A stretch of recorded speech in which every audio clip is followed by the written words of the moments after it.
শাহৰুখ খানে ৩৩ বছৰৰ অপেক্ষাৰ অন্তত এই বছৰ জৱান ফিল্মখনৰ বাবে নেশ্যনেল এৱাৰ্ড পাবলৈ সক্ষম হ'ল।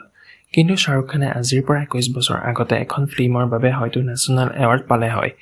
কিন্তু সেই বছৰৰ নেশ্যনেল এৱাৰ্ড ছেইফ আলী খানে হাম তুম ফিল্মখনৰ বাবে পাইছিল, যিটোৱে সেই সময়ত এটা কণ্ট্ৰভাৰ্চিৰ সৃষ্টি কৰিছিল। যিখন ফিল্মৰ বাবে 2004ত শাহৰুখ খানে নেশ্যনেল এৱাৰ্ড পাব লাগিছিল সেইখন হৈছে লাগান ফিল্মখনৰ ডাইৰেক্টৰ আশুতোষ গোৱাৰিকৰে ডাইৰেক্ট কৰা স্বদেশ।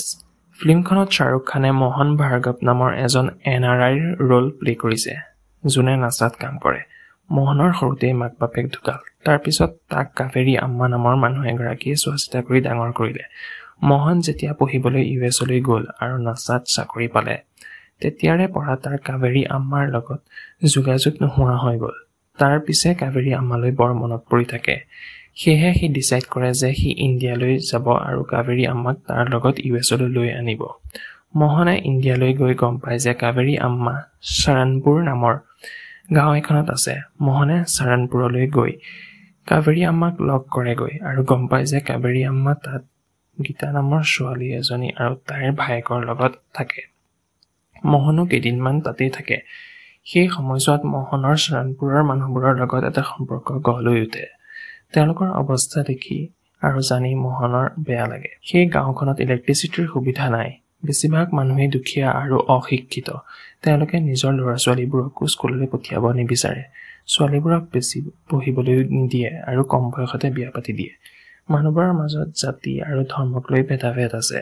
উচ্চ জাতিৰ মানুহবোৰে নিম্ন জাতিৰ মানুহবোৰৰ হাতেৰে একো নাখায়, আনকি পানীও নাখায়। এইবোৰ দেখি মোহনে মানুহবোৰক সহায় কৰিব বিচাৰে। মোহনে চাৰণপুৰলৈ গৈছিল কাবেৰী আম্মাক আনিবলৈ। পিছে তাৰ মানুহবোৰৰ অৱস্থা দেখি তাৰ মানুহবোৰক সি কেনেকৈ সহায় কৰে বা তেওঁলোকৰ অৱস্থা সলনি কৰিবৰ বাবে কি কৰে, এইবোৰ ফিল্মখনে দেখুৱায়। এইখন এখন বহুত গ্ৰাউণ্ড লেভেলৰ ফিল্ম হয়। ইয়াত গাঁও অঞ্চলৰ যিবোৰ সমস্যা সেইবোৰ বহুত ৰিয়েলিষ্টিক ৱেত দেখুওৱা হৈছে। তাৰোপৰি সেই সমস্যাবোৰৰ সমাধানবোৰো বহুত সুন্দৰকৈ দাঙি ধৰিছে। মোহনৰ কেৰেক্টাৰ ট্ৰান্সফৰ্মেশ্যনটো বহুত ভালদৰে দেখুৱাইছে। সি কেনেকৈ নিজৰ জন্মভূমিৰ লগত আকৌ ৰিকানেক্ট হৈ যায় সেইটো বহুত সুন্দৰকৈ প্ৰেজেণ্ট কৰিছে। শাহৰুখ খানৰ যিটো পাৰফৰ্মেঞ্চ সেইটো শাহৰুখ খানৰ কেৰিয়াৰৰ one of his best performance বুলি ক'ব পাৰি। শাহৰুখ খান আৰু গায়ত্ৰী যোশীৰ মাজৰ কেমিষ্ট্ৰিটো ভাল লাগিল। ফিল্মখনৰ সংস্কৃত বহুত ভাল। ফিল্মখনত মিউজিক দিছে AR ৰেহমানে। ফিল্মখনৰ ডাইৰেকশ্যনো ভাল লাগিল আৰু চিনেমাটোগ্ৰাফিও। বাকী এক্টৰ্ছবোৰৰ পাৰফৰ্মেঞ্চো ভাল লাগিল। আপোনালোকে যদি ফিল গুড চিনেমা চাই ভাল পায় তেন্তে এই ফিল্মখন চাব পাৰে।